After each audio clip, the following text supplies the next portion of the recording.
Okay, it should tell me when we're live.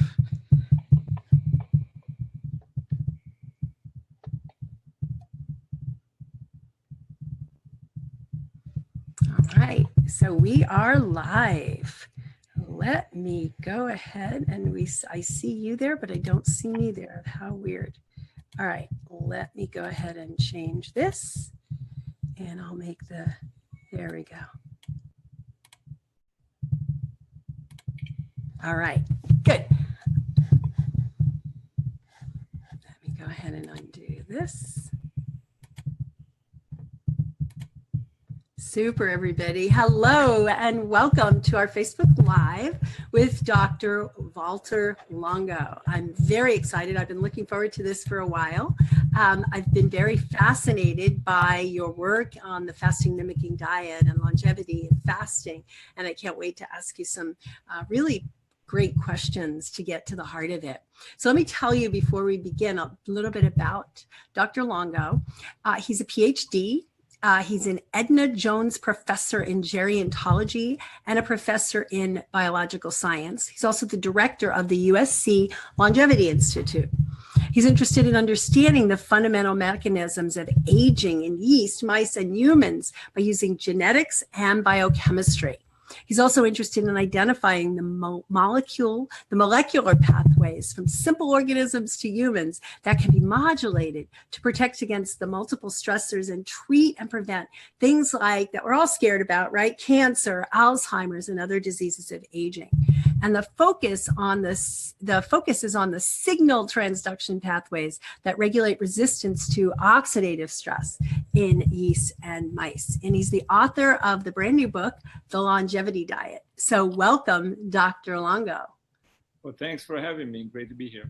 I'm really excited. I have a bunch of questions for you and that have been on my mind and I know are on our listeners' mind. In your book, you talk about the fasting mimicking diet and how it mimics the benefits of fasting. So what I'd love to start with is, what are the benefits of fasting? I know people hear about it. A lot of people are scared about it, which is why the fasting mimicking diet is so attractive. But what really are the benefits of fasting? Well, we're still learning, but some of the ones that we've identified thus far, in mice, we've been able to show that if we take them in middle age and we use the fasting mimicking diet twice a month for 4 days, they live longer, it cuts the cancer to about half of the cancers they normally get. Inflammatory diseases are lowered, and so very, very positive effects. And of course, you cannot do a longevity study in humans, so we have to do it in mice. And the clinical trial in humans instead showed lowering of cholesterol, triglyceride, blood pressure, fasting glucose, systemic inflammation measured by C-reactive protein, and also IGF-1, a marker and potential risk factor for cancer. And these seem to be a fairly long-term effects of the fasting mimicking diet, meaning we measure them 1 week after people finish the diet, and then 3 months later, about 60% of the effects were still there. So suggesting that the average person, fairly healthy, maybe with some of these markers of disease risk factors out of range, they might have to do it once every 4 months. Once every 4 months. That's not bad. That's not bad. So these are benefits that are similar to if somebody does a fast. I've done fasts, a lot of fasts, actually. I've done prolonged fasts up to 28 days, 10 days, 11 days, that sort of thing, and found profound change in my own health status and seen that in my patients. So what you're saying is, with this fasting mimicking diet, people don't actually have to deprive themselves of food, which makes life a little challenging because you don't have much energy when you completely deprive yourself of food, and that they can do it for 4 or 5 days a month or every few months, you're finding. Yeah, I think what we've been trying to do, if you look at calorie restriction, for example, this has been around for 100 years. Yeah. And people were very excited about calorie restriction, right? Including my boss, who was Roy Walford, who was one of the gurus, pioneers of calorie restriction. So it's just reducing calories by 30%. And all kinds of animals live longer. What the problem with calorie restriction was is that people got excited about the positive, but nobody wanted to look at the negatives, right? So eventually, when Richard Weindruck and Rafa De Cabo and Julie Matheson did the monkey study, 30 years of work, it turned out to be pretty neutral, right? So we suspect that fasting in general, if done like that in a sort of improvised way, it'll probably be about neutral. So I'll do as much good as I'll do damage.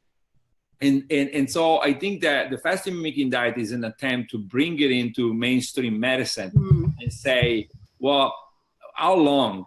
What are the calories? What is inside of the diet? What are the potential problems? Let's say, is somebody, I mean, of course, you're a doctor, you could do 28 days of fasting, but just to give you an anecdote, there's a lady with multiple sclerosis in Italy. She was told by the doctor to do 3 weeks of fasting, and she died. Right. Okay. And so, I mean, what did she die? Why did she die? Nobody knows. But the point is that it's very powerful, right? As you pointed out, very, very powerful. Yes. Probably more powerful than any cocktail of medicine, not just a medicine, a cocktail of medicine. But I think because of that, it can work in your favor. But it can, in some cases, maybe like out of 100 people, 80 or 90 could do it and they'll have no problems. But 10 or 20, or maybe 50 or 60% eventually will have a problem. And that's what we're trying to do. So get the good and eliminate the problems, which could be, let's say, an infection. We know that, for example, fasting causes a temporary immunosuppression and also hypoglycemia, hypertension, et cetera, et cetera. So these are the things that, can be dangerous if done in the wrong way. Monitored properly, right? Yeah. So I think that long-term fasting without without someone actually being there or being at a facility where you're being monitored on a regular basis can be dangerous. Absolutely. Absolutely. So this fasting mimicking diet, how did you come up with this? How did you figure out the micronutrients, the macronutrients, what needs to be done to mimic fasting? Yes, so I think most people don't realize that we had been looking since the early 90s, back in the Roy Walford years, in my graduate school, to the genes. What are the genes? So I knew I starved the bacteria and they live longer and they were stronger, like they were resistant, multi-stress resistant. I starved yeast and they live longer and they were more resistant. And so I started thinking, what controls this? How can it be that when you starve a system like that? And so eventually we identified two sets of genes, one called cis kinase, the other one called RAS-PKA. They were responding to either proteins, amino acids, or sugars. And those are the ones that were really controlling the protection. And so then it was just a matter of time before identifying a fasting mimicking diet that is as good as fasting. So it has all the ingredients and it tricks the system in a very natural way, by the way. We wanted to, this is why it's a vegan diet, vegan 5 days. So in a very natural way, it's sort of, it's in tune with fasting. So it gives the body ingredients and nutrients that don't really interfere with this fasting response that is as ancient as bacterial organisms. Right, right. Well, is it a ketogenic diet? Is that what part of the benefit is? Is it get people into ketosis like fasting does? Well, yeah, of course, it gets people into ketosis. Once after a couple of days of fasting, the body has no choice but to turn to fat and fatty acids and ketone bodies. So yeah, it's definitely ketogenic, but it's ketogenic in a natural way, meaning you're breaking down. And that's another, I think, remarkable finding of our clinical trial is that the body breaks down preferential, the visceral, the abdominal fat. And it makes sense because that's a reservoir of energy during starvation, right?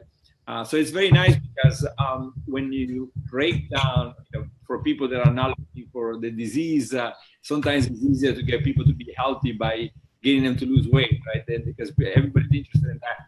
But but so it's interesting because it reduces the abdominal fat and temporarily reduces muscle, lean body mass. But then in the refeeding period, the lean body mass is re-expanded and the fat, of course, is not. So it's a really interesting feature of this fasting, refeeding, and I think a lot of the intervention forget the most important part, which is not the fasting, is the refeeding.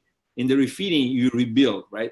But the only thing you don't rebuild is the fat. Fantastic. I first heard about this from Dr. Joel Kahn, who said that he had started to do it for himself, just tried it out for himself. And he was doing it like once a month, 4 or 5 days, whatever the number of days is. And that he benefited greatly. His energy was better. His weight went down and it stayed away. Is this a process that you recommend is like once a month for 4 or 5 days? Or is there another, or does it vary based on the person? No, I think it should be on a need to do it basis, meaning that if you're an athlete, if you're a 32-year-old athlete that has a perfect, what I call the longevity diet in my book, the first half of my book is actually what do you eat every day. So there is a vegan pescatarian diet and, etc. You probably need to do it twice a year. And if you're somebody instead that is obese, has high cholesterol, high blood pressure, etc., you probably need to do it once a month until you move to a better health status. So it's important, I think, to do it is a need to do it basis, because you never know. I mean, we have seen, I think over 25,000 people have now done it either with medical supervision or supervision of a dietitian. And we have seen really very, very little problems. But I think it's good to say until a couple million people have done it regularly, let's keep it when people need it. So if somebody has a reason to do it, they should do it. And I think almost everybody has a reason to do it a couple of times a year. Mm-hmm. Okay, well, that sounds good. So in your book, you have chapters on all the major diseases, the ones that scare people, right? Alzheimer's, cancer, heart disease, MS, and other autoimmune diseases. So what, what kind of results have you seen in this particular diseases using the fasting mimicking diet? Yeah, so the longest has been in cancer. So we've completed some some preliminary clinical trials using fasting and fasting mimicking diets and cancer treatment. And the idea, which we and now many labs have repeated our results, has shown very clearly mice. So fasting mimicking diets protect the mice and sensitize the cancer cells. So it's a very interesting and powerful dual effect. On one side, you protect the mice from chemotherapy, and on the other side, you make it worse or much worse for the cancer cells. And we regularly now see mice cancer-free survival. So even though they have cancer cells all over, we're able to clear the cancer from the mouse. Now, from mice to people, it's a leap. But we're, the 3 first clinical small clinical studies were all positive. There's another one coming out from Charité Hospital in Germany. That's also positive, mostly looking at side effects. And now we have about multiple trials with MD Anderson and University of Leiden, University of Genova, etc., and Nazionale Tumori in Milan. And there's about 400 patients total that are being tested. So, I mean, those are going to be the ones that are going to be more conclusive. But I think the really exciting part of the fasting mimicking diet is the combination with standard of care therapy, the new one, particularly the immunotherapy, the hormone therapy, the kinase inhibitor. I think that, I'm very optimistic about this combination therapy being much more effective than each alone. And I think this is because one is very wide acting, is non-specific, the fasting mimicking diet, and together with the very specific intervention, it can do a lot. And so this cancer, then we finished, we did a mouse study, also very promising, with multiple sclerosis, and showed about 20% of the mice return in this model, immunoencephalitis model. We showed that about 20% of the mice went back to normal state, and about 50% close to normal. So it's very powerful in reducing the autoimmunity in mice. We did a pilot clinical trial with about 60 patients, and at least they report the quality of life being improved. Of course, now we are doing a 10-center, multi-center clinical trial in Italy, and we'll see what happens with that. Then, I can go on. I mean, we've done work in almost every disease, and now we're about to start Alzheimer clinical trial, also in Italy, Crohn's trial here USC, and diabetes trial is starting in Leiden in Holland after our very, very positive mouse results. Yes, so I think we're really going after, well, I mean, the point of this, of course, is why does it work with so many diseases? And the reason is that it's about taking bad cells, taking cancer cell, autoimmune cell, insulin resistant cell, and getting rid of them, or getting rid of intracellular component and make a bad cell a good cell. That's really why it's working so well with so many things. It's not about some magic ability to recognize, so in some way it is recognizing a bad cell, and it can target it preferentially. Okay, so I was curious, in your menus at the end of the book, where you have menu plans, you have a lot of gluten in there, and I was surprised to see that, because so much study has been linking gluten with Alzheimer's and MS and autoimmune disease and leaky gut and all this. So I was just curious as to your rationale with that. It's actually not a lot of gluten. I think the problem for the majority of people, not for the 2-3% of people that are really have developed an autoimmunity to gluten, but for the majority of people, the problem is probably in this starch-based diet, where you have tons of gluten. So not only, now all over the world, I always say this: you have these dishes full of starches, right? Whether it's rice or pasta or bread, Right. And that's, I think, where the problem is for most people. I talk about 50-60 grams of pasta only once a day, with 300 grams of legumes and 150 grams. I talk about that being the ideal dish. So there's very little gluten in those 50-60 grams, especially if you pick a pasta that is relatively low in gluten. You can even pick a pasta that's gluten-free.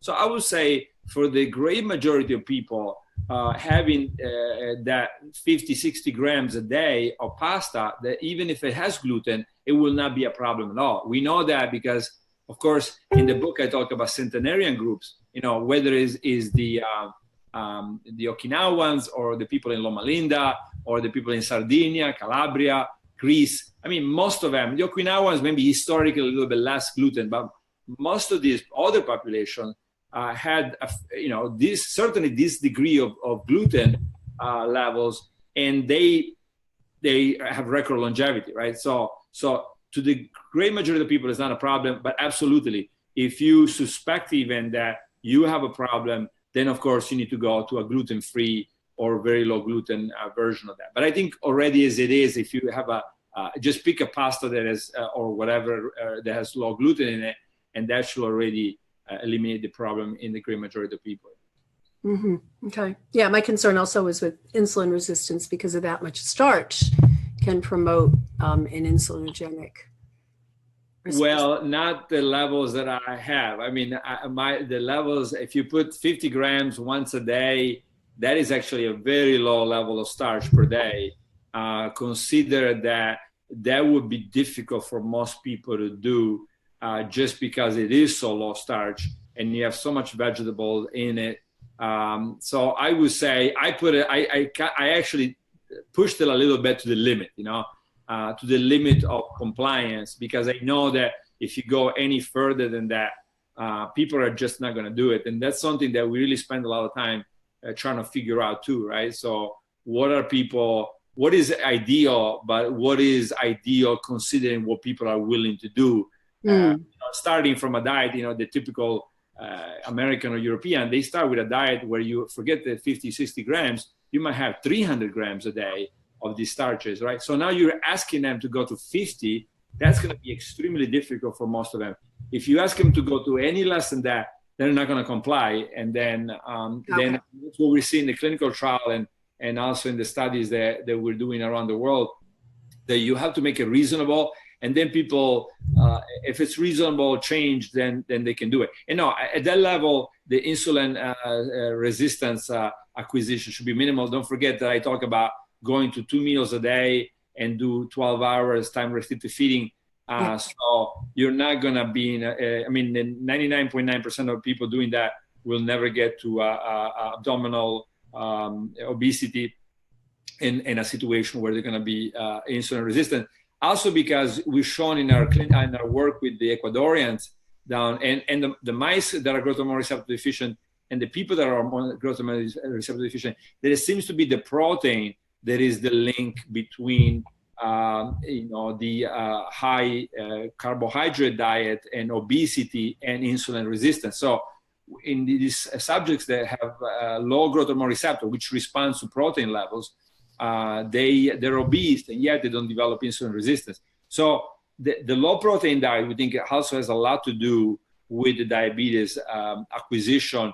So if you have, even if you had much higher levels of starches that cause obesity, if the protein is low, our data is indicating that the insulin resistance can be decreased. Yeah, I like the concept of protein, because I think that so many people are obsessed with protein and they're adding protein powders and all kinds of extra things and getting these huge, 150 grams of protein a day. So your concept of keeping it down, because we know that excess protein gets converted to glucose. And so people aren't really aware of that. So in terms of your maintenance type diet between the intermittent or the fasting mimicking, what's approximately your macronutrient ratios that you're recommending? Yeah, it's 60-30-10. So 60% carbohydrate in the form of legumes and vegetables, right? People and whole grain cereal, whole grains. So people when they hear 60%, they think it's 60% sugar, but it's a low sugar, low starch, high, real complex carbohydrates, the ones that you have to extract from the vegetables, from the carrots and from the legumes, from beans, etc.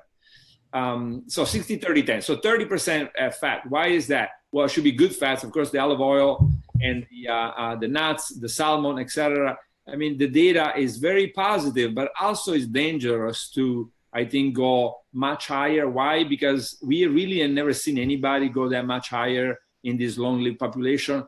And I really like this first do no harm idea. So now you're hearing about ketogenic diet and people trying to get on a 60-70% fat. It's very dangerous, right? Meaning that nobody's ever done that. Even the mouse studies are not showing a big extension lifespan, a minor one, and that is with low protein. Yeah. And a lot of people that are doing this high-fat diet are going to be high-fat, high-protein. And we know from mouse work that is going to shorten your life. And you okay? Yeah, I suddenly blanked out and now I'm back. Yeah. So I think 60-30-10 with 10% protein, that's about 0.35 grams of protein per pound of body weight. So if you weigh 100 pounds, that's about 35 grams of protein. And if you weigh 150 pounds, that's about 55 grams of protein. That's a way less than a lot of folks are recommending. And you could probably get that much protein without any concentrated protein sources just by large amounts of veggies, right? Because broccoli, kale, right? If you eat garbanzo beans, for example, or black beans, you can get it, 300 grams of 300 grams wet of garbanzo beans will have about 30 grams of proteins. Of course, salmon and fish, about a fourth of it is protein, so very easy to get it with the fish. So I recommend fish maybe a couple times a week. Okay, and then the rest of the time mostly plant-based. And the rest of the time plant-based. And also the good thing about plant-based, first of all, the amount is 0.35 grams per pound of body weight. It is consistent with the American Medical Association and the World Health Organization. and all the medical, the lowest level of acceptable protein intake, right? So it is in the safe range. There's nobody arguing that that is unsafe. And so that's why we think it's a good level of protein to have.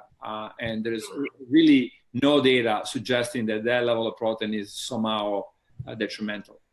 Good. And so with the fasting mimicking diet, I know you have created kind of a package of foods. Is this something that people need to do with this package? Can they put it together, from a micronutrient standpoint on their own? Tell us more about that. Yes. So, well, first of all, I don't make a penny out of the package. Everything gets donated to my foundation, which is called Create Cures, createcures.org. Nice. And the foundation, we're trying to do more research on this to help people with, particularly those with major diseases. Yeah. Now, in Italy, when I wrote the book, I first had an option to help people, particularly those doing the diet either with the kit or with an expert that could help people do it. And that turned out to be a disaster, meaning that I started getting a lot of calls and emails from doctors and patients and lawyers even, saying, what are you doing? People are just showing up in the emergency room. They're showing up at the doctor's office with all kinds of problems. And that's when I stopped recommending, realizing that A, a lot of the experts are not really experts. And B, when you send somebody home with a recipe, you never know what they're going to do. They're going to extend it. They're going to say, well, maybe I'll do it twice as long. Maybe I'll put half of this. Maybe I'll check.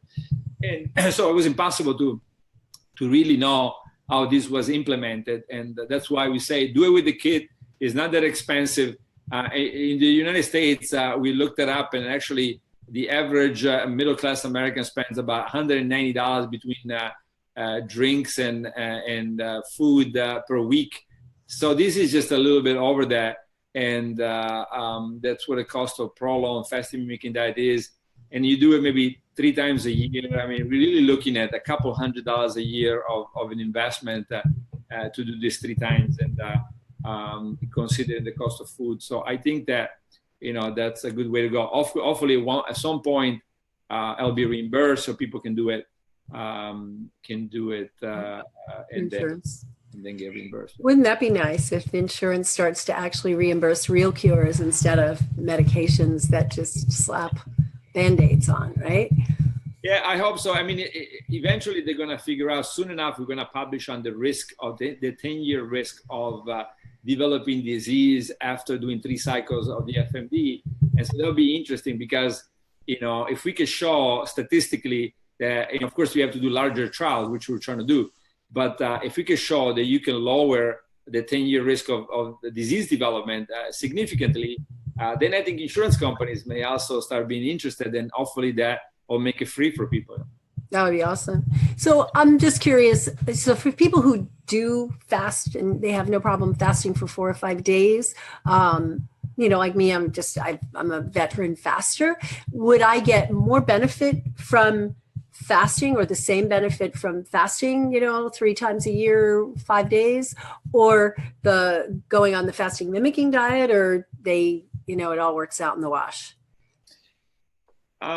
Well, I think that fasting is an extreme version of the fasting mimicking diet, obviously, right? Yeah. And I think you get a lot of the benefits, so a lot of the fundamental changes will happen. You may get a little bit less activation of certain pathways because some of the ingredients we have the job of pushing, let's say, stem cell, etc. Oh, okay. But then I think, of course you're a doctor, but then I think you get into this area of, let's say it's very hot and you already have a low blood pressure to begin with. But that person can easily pass out on a water-only fast, right? Now I had one person, for example, say, I did an improvised water-only fast, and I was on the highway, and I almost passed out on the highway. So you can see scenarios when you go out there and recommend it to a lot of people, where, for example, in Italy, in southern Italy, we do not even allow people to do the fasting mimicking diet in August. is so hot that some people, this already causes hypotension. Then you combine it with the fasting mimicking diet. And now the fasting mimicking diet is relatively, it's got sufficient salts and other ingredients in there to really prevent people from going to an extreme. The water-only fasting will not have that. Same thing for immunosuppression. They're probably going to have more severe effect. So the answer is we don't know, but the suspicion is that the water-only fasting, it gets you more into a territory, an uncharted territory, and one that where you're going to have a lot of good, but also some bad.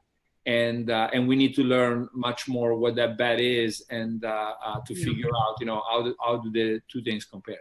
Yeah, I'm a big fan of, if you're doing water fasting, you're doing a complete fast. Your life is on hold. You're not going out and driving and going to work. The best benefit is when you're staying at home and relaxing and not getting in the position where you'd be on the highway and passing out. Yeah, but this is why I wanted to bring this to the doctors, to the masses, and that's why we say, sure, yeah, if you could do it like that, if you've done it. I mean, there's some people in Germany that have been doing it for 10 generations. You're not going to tell the Germans that have been doing it for 10 generations to do the fasting mimicking diet. They say, we've always done it this way. We're fine. We know how to do it. Yeah. But I think, for the great majority of people out there, and also, for the protection of the doctors and the protection of the dietitians that recommend it. I mean, there's also liability for something that is untested, right? This doctor in Italy whose patient with multiple sclerosis died after 3 weeks of a fasting diet is going to be in court for a long time. And, may or may not be responsible for anything, but certainly is going to have to face the charges that I guess is manslaughter. Right? I mean, it's not a good thing to have for him. Yeah, I hear you. So that's why I got excited about it, is because I know fasting is this small number of people that are willing to try it or are candidates to try it, but this just broadens it and allows people to get that benefit. So I like that. Are you open to taking some questions? We have a few questions that have come in. Let's see. Ghislaine and Janine and okay. I don't see questions, just comments. Let's see, a whole bunch of people on. Anybody have questions, please post them. Every time you move, your mic reverb sounds like thunder. Interesting. That might be what you heard before, but anyway, let me see. I'll move it over a little bit. Let's see. Lynn Rose says compliance is a good springboard. Yeah, go ahead and type in any questions that you might have about this and how it might apply to you or your clients.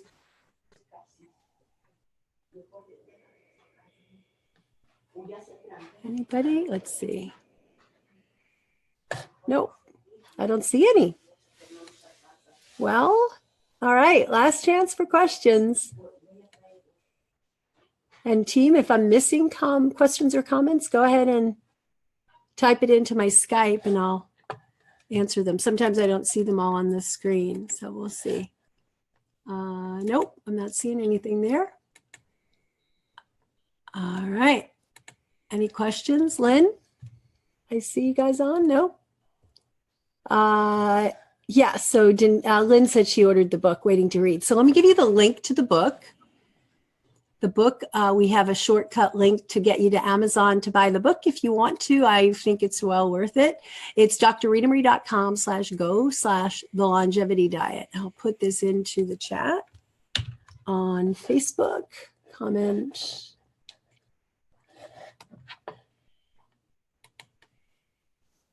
Okay, where can I type this? Okay, here we go. There you go. I'll just put the link in. So you can order it on Amazon. And let me make that, pin it to the top. Pin comment. There we go. And also, people can follow me on Prof. Valter Longo on Facebook. Prof. Valter Longo. Prof. P-R-O-F. Valter Longo. Okay. P-R Longo. P-R-O-F. Valter Longo. I'll write that in too. P-R-O. Oops. Okay.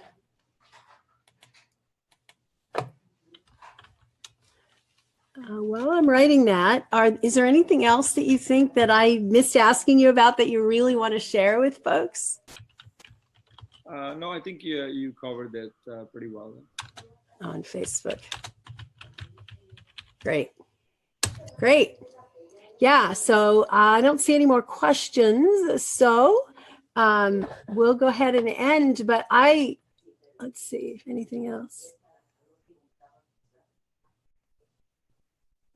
Yeah, if you have questions, just type it into the comment, KD. So Lynn says, so you're saying that doing a fasting mimicking diet doesn't have to be done on a regular basis? No, in fact, that's why I don't like it to be called intermittent fasting. It's not intermittent. It's really like a medicine. You do it when you need to do it. Of course, because it's a medicine that goes after the aging process itself, probably most people, let's say between the age of 20 and 70, and I should point out after age 70, we don't feel comfortable yet having people do it.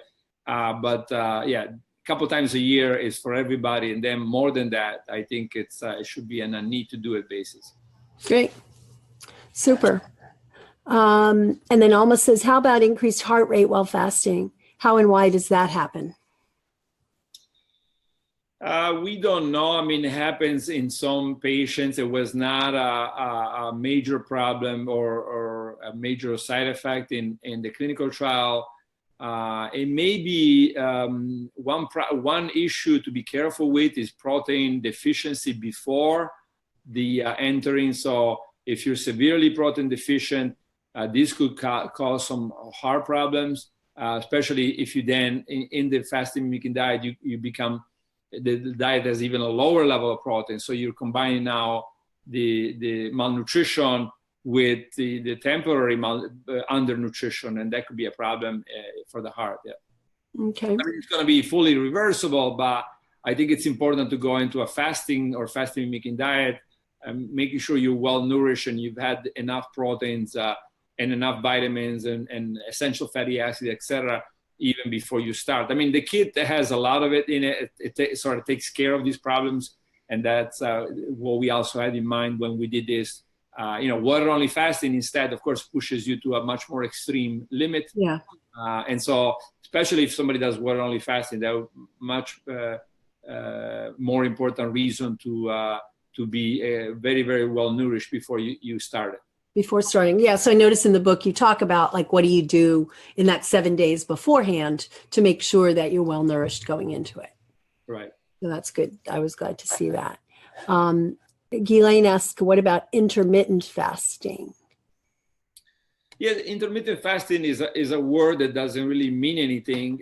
People use it for 2 hours, 10 hours, 20 hours, and so on. So it depends what you mean. For example, in the book, I say 12 to 13 hours a daily fasting routine. So if you eat from 8 a.m. to 8 p.m., if you look at all the pillars of longevity that I describe in the book, so the centenarian, the epidemiological data, the clinical data, the basic, it fits, right? There's really no negative associations with that.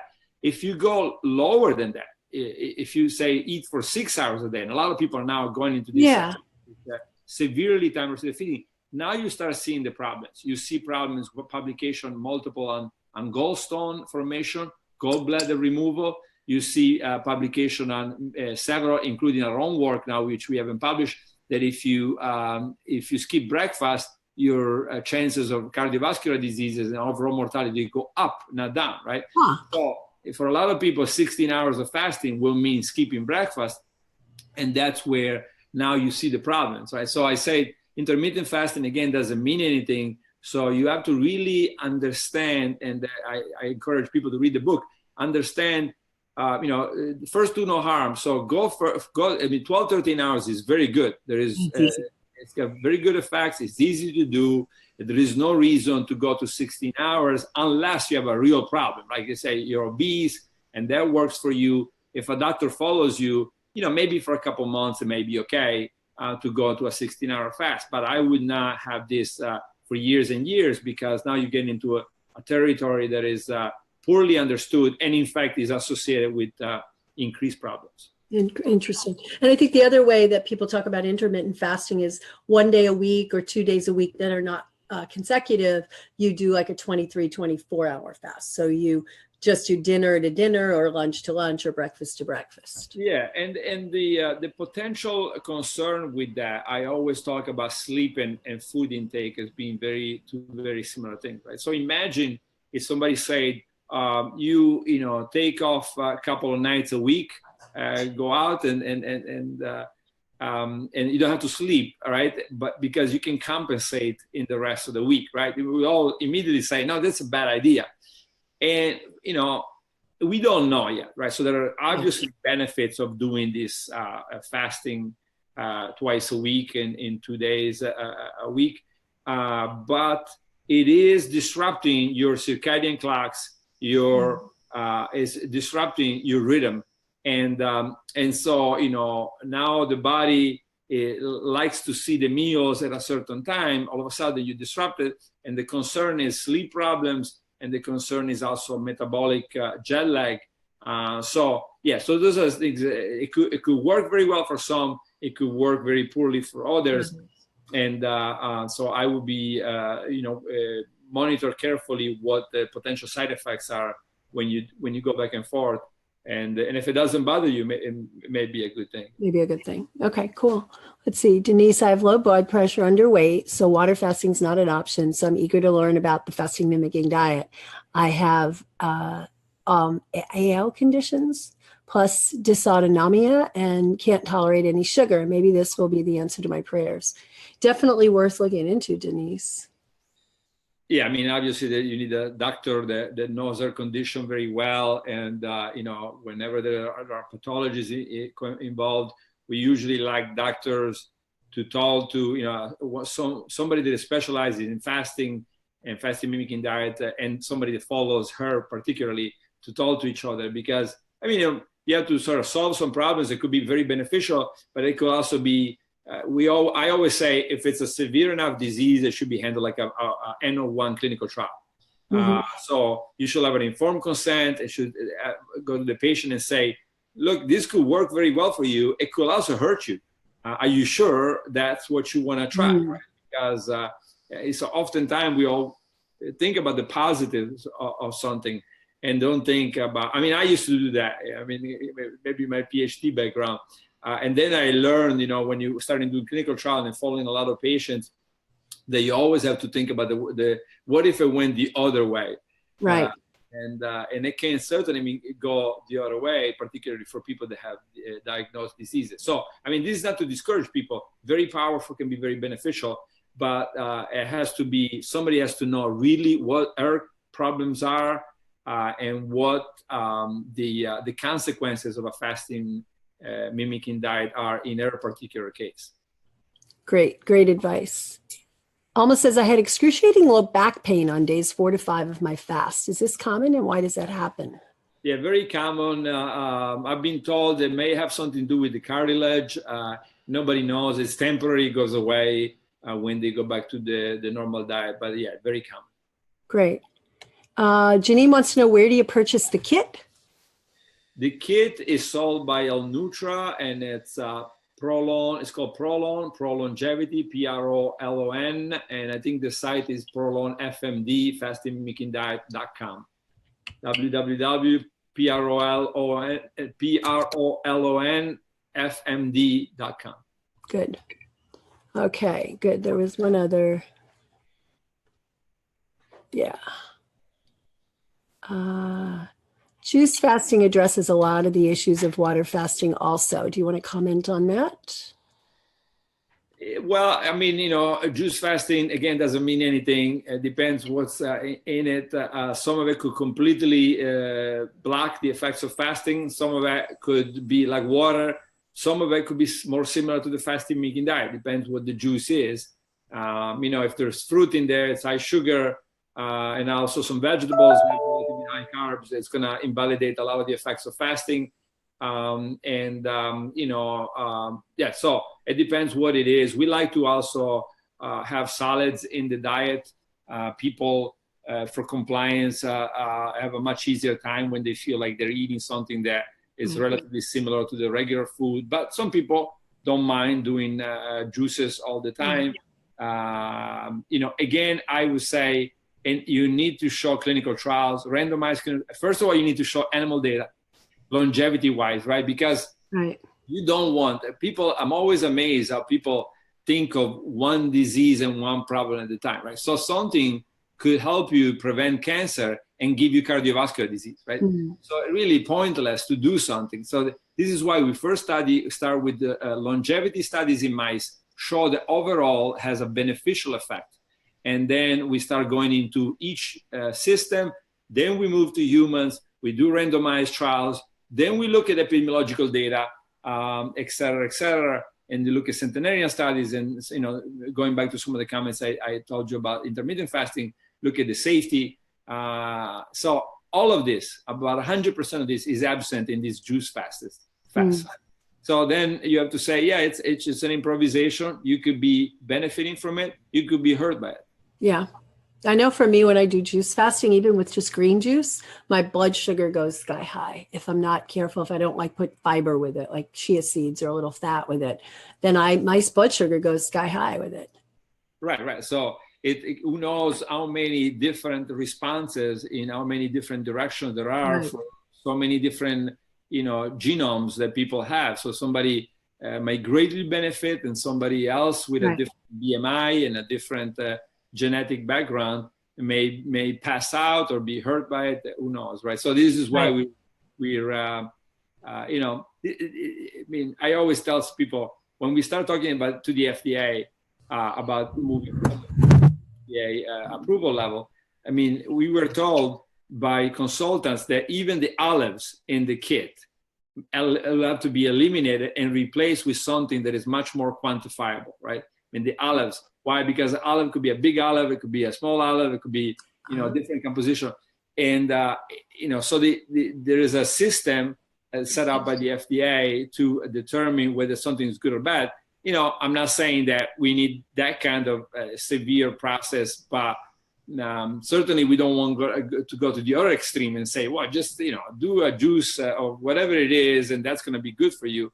Obviously, this is dangerous, and it's hurt as many people as it helps. So I'm a big fan of recommending people do their own testing on themselves. So get a blood glucose meter, have a blood pressure meter, doing their own, take your pulse, take your, various vitals. That way you can monitor, oh, that didn't seem so good for me. Like when I did the juice and I was like, whoa, that raised my blood sugar way too high. That wasn't a good thing for me to do. So there's very many surprising effects of some of these interventions. And, and until you go to the clinical trials, you don't see them and you cannot solve them. Yeah. CCS, can you have as much fruit as wanted as long as it's under the 60% carb restriction? No. So in the book, I talk about one fruit a day. And then I also like fruit as a snack instead of sweets, whether it's a jelly or dry fruit. That's a very good snack. So, one fruit a day plus maybe some other form of fruit that can be used instead of, having cakes or candy. Right. And then I think it also goes back to testing your blood sugar. These folks are in programs with me and I've taught them how to test their blood sugar. So it's really a matter of how does your body respond to this, not just how does the general public respond to it. Sure. Yeah. Some people can eat, 2 or 3 fruits a day. I think it's perfectly fine. It's just that sometimes people, don't realize that there's a lot of sugar in fruit. And, so if you already have candy and then you have fruit and then you have jelly, so you put it all together and now you might have 100 grams a day of sugar in different forms, if not higher. And that's where it gets problematic. The other day I looked up one of these fruit juices and I had 54 grams of sugar in it. Yeah. And you look at it, I drank it many times before, I didn't think about it. But the other day I turned around and said, I have 54 grams of sugar. So something very healthy could be very unhealthy if it's combined with the additional, and even that 54 grams alone, I think will already be way too much for the day. And if it had been 20 grams, okay, maybe. But 54 grams of sugar alone, that will already be a problem. Yeah. Yeah. It's all a matter of tuning in to you and how you respond. I think that's it. Oh, CC asked about gluten in Europe. We've heard that the gluten grains in Europe are different than in the US, I guess, because of the hybridization and the GMOs and all that. Can you comment on that? Well, yes and no. Of course, in Europe, there is a lot of foods that have very high gluten levels. So I think that, the non-GMO may have helped in some cases, but I think, a lot of the high gluten food does come from Europe. So I think it's good to just, if you're concerned about gluten, to, do some reading and find a brand. I mean, once you find that, you can just have it the rest of your life, right? If you eat pasta, find a low gluten pasta that you like, and that's it. You never have to change. I eat the Checo, actually, that has probably high gluten in it, but I have so little that it was never been a problem for me. But if I did develop some problems, I think I would, do some investigation and find another brand that has low gluten and that I like, and just stick with it. Yeah. And I just caution people who have autoimmune conditions or who have any kind of chronic illness to be careful and watch how your body responds. And it may not be that you get intestinal disturbance from the gluten, but it may be that you suddenly find yourself more tired or more achy or something over the next few days. So just be careful. Right. Don't just use, listen to Dr. Longo and say, oh yeah, I'm going to go back to gluten if you've known that it's a problem for you, right? For me, any amount of gluten is killer for me. I cannot touch any of it. I'll have accidentally was exposed to a meal that had soy sauce in it. And I didn't realize that it had soy sauce in it and that it wasn't a gluten-free. And I just felt like awful for the next day after that, exhausted and achy and all this. And I went back to the restaurant and I said, what was in that salad dressing? And they told me, and I went, oh, and I didn't even know it. It wasn't like I was anti-placebo effect going, oh yeah, it was gluten and that's why I feel lousy. No.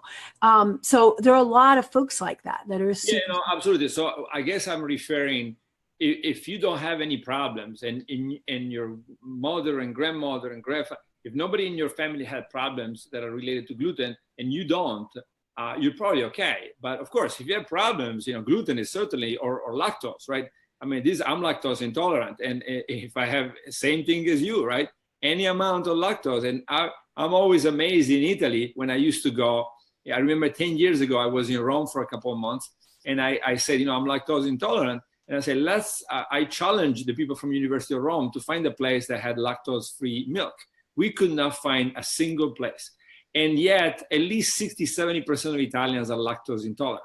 So now imagine everybody in Italy having cappuccinos and macchiato and all these milks every day. Everybody has it, right? And so you used to hear so many people saying, "Oh, I feel."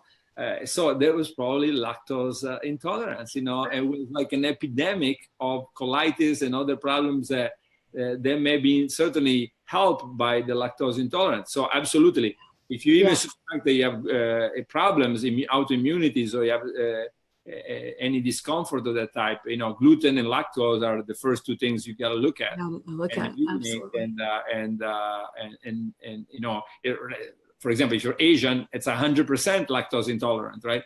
So gluten, maybe the 2-3% prevalence is underestimated. It could be that it's more like 10-15% when you look at any disturbances by it. So maybe 1 person out of 10 now has to eliminate it. Yeah. And also watch your genetics. So those of you who've done your genetic testing, a lot of people in my community have.